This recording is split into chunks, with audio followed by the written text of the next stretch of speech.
Right now, on the now, for the first time in nearly 60 years, Kansas City has a fully operational streetcar. It's been a while. 41 Action News anchor Krista DeBille live in Union Station. And Krista, you wrote it earlier today, right?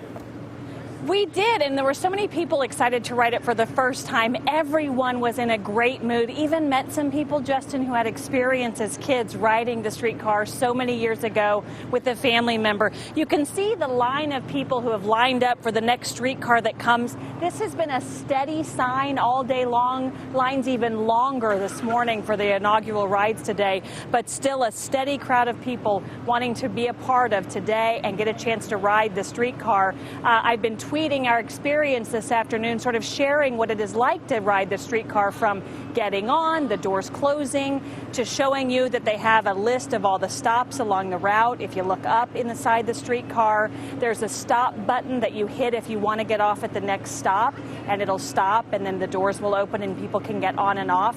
There are 16 different stops along the route. We wrote it all the way down and shared that experience on Twitter, on Krista DeBille at Twitter. So if you wanted to go and look at those, you could for sure. The other thing that's really fun, speaking of sort of social media and being interactive, there's these great kiosks of information at each of the stops, most of the stops, I should say. Allison Bruner, I know you're still riding the streetcar, but you got a chance to work on one of these kiosks today. That's right, Krista. I can tell you the streetcar is the place to be. It is hopping. Hundreds of people checking it out, including these folks. What do you guys want to say? All right. Well, Kansas City is also the world's most connected smart city, and we found out how even along the Kansas City Streetcar route. Take a look.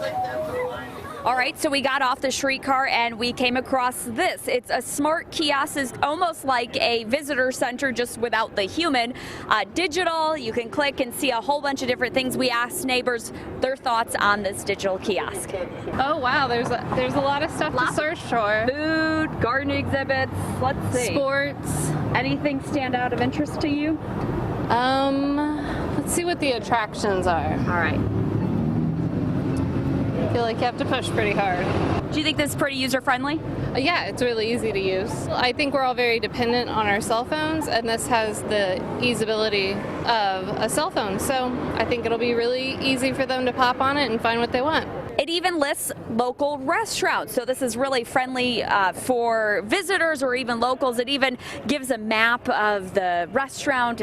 You can share it, you can call the restaurant from here. Lots of things that you can use on this interactive kiosk. Of course, just another fun thing you'll find along the route of the streetcar. In Kansas City, Allison Brewer reporting for the Now KC.